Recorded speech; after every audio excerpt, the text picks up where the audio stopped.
The fragrance of selfless love that has drawn the world into one family. The truth of an eternal message that has been revealed through every act and word. The fulfillment in service that has been taught by relentless sacrifice. The Lord's own life is indeed His message.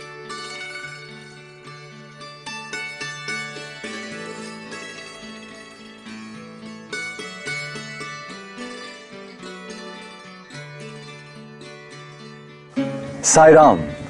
On this beautiful and bright sunny day, welcome to the 7th episode in our serial presentation entitled Message of the Lord. Just to remind you, the first 2 episodes were in the nature of an introduction to the life of Bhagwan Baba, and thereafter we have been discussing various aspects of Swami's teachings. Last time we focused on the omnipresence of God in the entire universe. As I told you then, we may see many different and diverse objects as well as beings, but from a spiritual point of view, we must never forget that God is present in all entities, both animate and inanimate. Following up from that, in the present episode, we wish to discuss 2 topics. The first of which is what Baba refers to as constant integrated awareness. There are 3 words here: constant, integrated and awareness. Each of them has a deep significance. Prajnanam Brahma. This in Veda is called Prajnana, awareness. Not awareness, constant integrated awareness. Constant integrated awareness.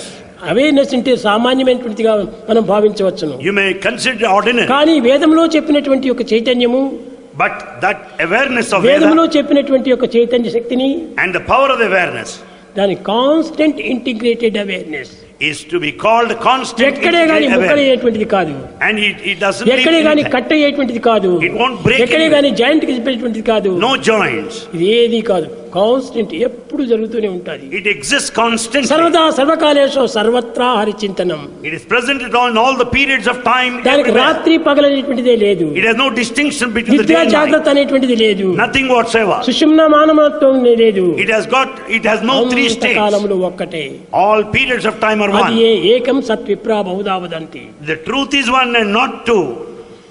In simple terms, what he meant was that one must see God in everything, everywhere, all the time. If, say, we see a galaxy through a telescope, after admiring it, we must not fail to realize that Swami is in the galaxy also. If we see a stone, we must realize that Swami is in the stone. In short, wherever we look and whatever we see, be it an ant or an elephant, we must realize that God is immanent in that being. If we keep on doing that, we would realize, as Swami often reminds us, that there is no place in the universe where God is not present. Indeed, the entire universe is only God and nothing but God. Achieving that realization is what constant integrated awareness is all about. Now you might ask, why on earth should I worry about this constant integrated awareness that you're talking about? I'm a busy person and I have very important things to do. Okay, tell me, what benefits will I get out of this constant integrated awareness? What is there in it for me? Well, becoming aware of God's omnipresence and staying in that state of awareness all the time will certainly not increase your bank balance, fetch you awards and things like that. However, there is something far more precious that one can gain, which is God's limitless grace, and a quick reunion with Him, after which it would be nothing but bliss all the time. So, there is something at the end of the rainbow, if that is what you want to know. Meanwhile, someone quite practical might argue, yeah, I'm a businessman. I pray to God, I worship Him, I go to the temple. And now you're telling me I should see God in everything I do, including my clients, my customers? I make offerings to God, and I'm supposed to be making offerings, free offerings to my customers? Doesn't make sense to me. I've got a business to run here. I've got salaries to pay. It's just far too complicated for me to understand. Now that is a very good point. Sorry. And let us see what Swami says about it. Baba's point is simple, and he essentially says, "My dear fellow, you seem to be in a tearing hurry and do not pause even 1 second to think about what I am saying. Did I ask you to give anything free? Did I say, do not make profit? Now listen carefully to what I mean when I say, see God in every person. First ask yourself, what is God? The answer is simple. God is Satya, Dharma, and Prema. Hence, do business with your client in a truthful and righteous manner, which means firstly, do not cheat and take him for a ride. You do not have to fall at the feet of the client or give anything free, but just do honest business. Make a profit by all means. The code of Dharma allows you to do that, but do not gouge him for heaven's sake. Profits must be moderate and never excessive nor amount to exploitation. Free market advocates might tell you that price is what the market can bear, but that is not Dharma. So you see, the practical implication of cultivating this constant integrated awareness, or the C.I.A. principle, if I may call it that, is that it would help us to perform actions keeping God in view, but in accord with the needs of the occasion. That is how one must live in this world, reacting, no doubt, to short-term considerations, but always keeping the long-term in view. And long-term consideration means that the ultimate goal of life is to go back to God from whom we all have come. There is a balance between the short and long-term objectives, and I hope that is clear. Having discussed the C.I.A. principle, which is the first of the two topics that I wish to present in this episode, let me turn to the second one. People sometimes ask, especially those undergoing great difficulty and pain, "Oh God, why did you create this universe and put me in it?" Fortunately for us, Swami has given the answer, which is, I separated myself from myself in order to love myself.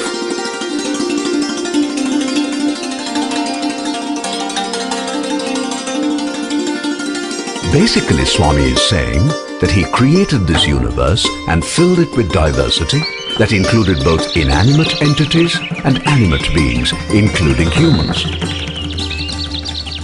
Why did God do all this? Because he wanted to stage a drama. What was the stage for this drama? The entire universe. Who were to be the actors? Humans. What about the rest? Well, the inanimate entities were sort of props, like the land, the sea, the mountains, and so on. What about the insects, animals, and so on? They too had their own supporting roles. At a basic level, they all formed the precursor to the human species. There was also a supplementary role for plants and animals. The plants provided food, the trees provided fruits and wood, and the cows provided milk, and so forth, all for humans. Okay, all these were enabling provisions for humans who were supposed to be actors. But what about the script and the storyline? Here, God was quite different from the usual playwrights.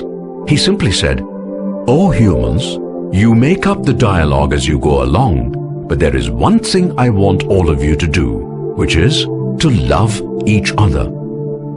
Maybe you now understand what Swami meant by saying, I separated myself from myself in order to love myself. That essentially meant I, the abstract and formless God, projected myself onto a lower plane made up of space and time, allowing diversity to manifest.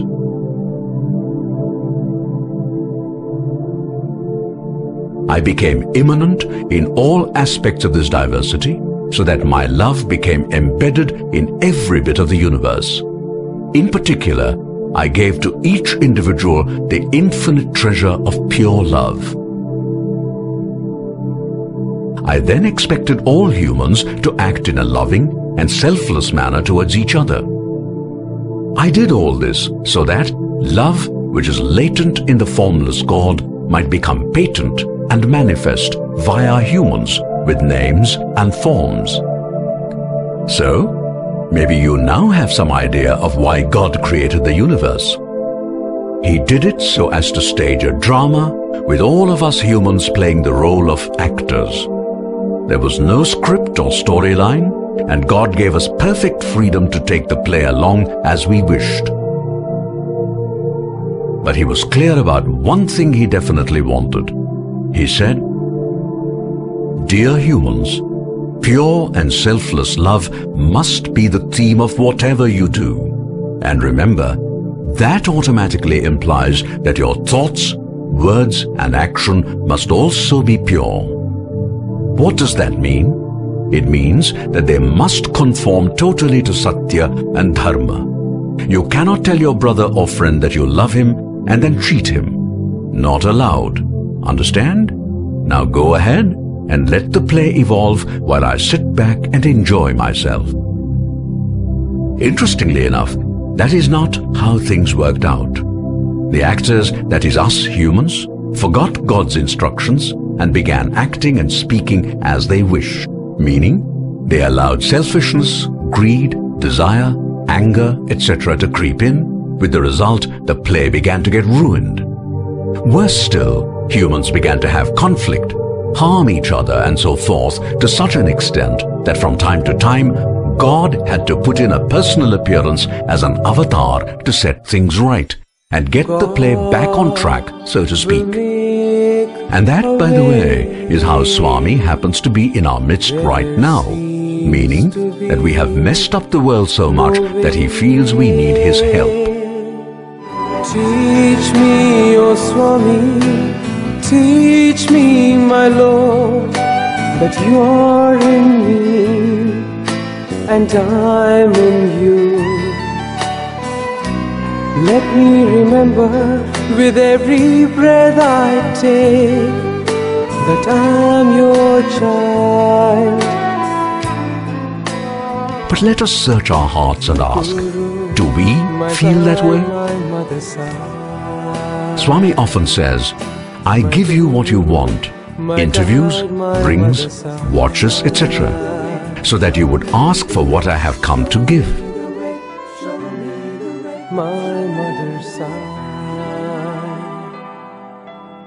However, we hardly ever do that. And by the way, what is that Swami is so anxious to give us but we are not too keen to receive? Atma Vidya, or knowledge of the Atma. This teleserial is an attempt to offer in a simple manner the ABC of Atma Vidya. Why is this Atma Vidya so important? Why is Swami so keen about giving this to us? We have called attention to this earlier, but maybe it is worth repeating what has been mentioned before. Swami says,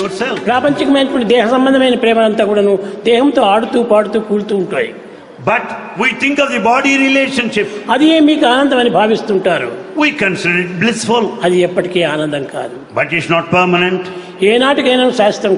It's never permanent any time. Yes, my dear fellow, all that you can get from this world would be pleasure and pain in cycles. You want lasting happiness? That is called Ananda or bliss. Do you know the way to get it? Atma Vidya is the way to get it. All the knowledge of this world. One might be scholars with all MA and BA degrees. One may be rich enough. పుడమికీర్తిని కన్న పుణ్యులైన They may be charitable ఆయురారోగ్యములు అనవరతముండి with all the long పరిపూర్ణ span వల్లకు of life and వారులైన strength. They may be, సతతము జపములు తపములు చేయొచ్చు సాధన నేర్పు సాధులైన they may be strong ones with all the muscle strength and health. సరిరాదు They may be men of penance నిజ and Vedic భక్తులకైనా chanting, but none can equal a devotee. ఇవన్నీ బయట సంపాదించేటువంటి చదువులే. All that we get from the outer world అయితే ఇవి only. కూడా మనకు ఉండాల్సిందే. Of course, it's also necessary. లౌకిక విద్యలంతా కూడాను లౌకిక జీవితాన్ని సంపాదిస్తుంది. The secular knowledge is to carry our living. ఆత్మజ్ఞానము ఆత్మతత్వాన్ని బోధిస్తుంది. The knowledge of the self speaks of the self, symbolizes it. కనుక ఇట్లాంటి జ్ఞానం చదివితే మనం ప్రయోజనం లేదు. Therefore, the physical knowledge is useless. కానీ చదువులు Knowing that we are too lazy to seek Atma Vidya, Swami teaches the same lesson in another way, which is most beautiful. Wonder what that is? Here it is. भजन बिना सुख शांति नहीं, भजन बिना सुख शांति नहीं, हरि भजन बिना सुख शांति नहीं, साई भजन बिना सुख शांति नहीं, हरि नाम बिना आनंद नहीं, साई नाम बिना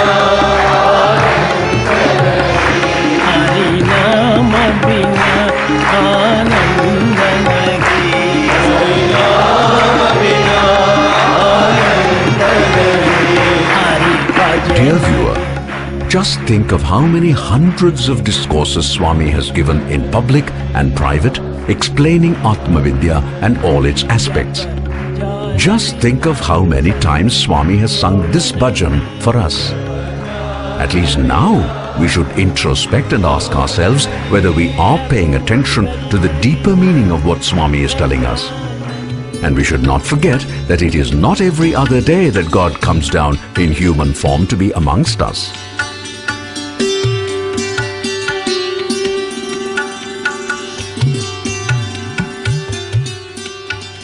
The times we are living in are truly out of the ordinary. To be in Swami's presence and see him is a precious privilege.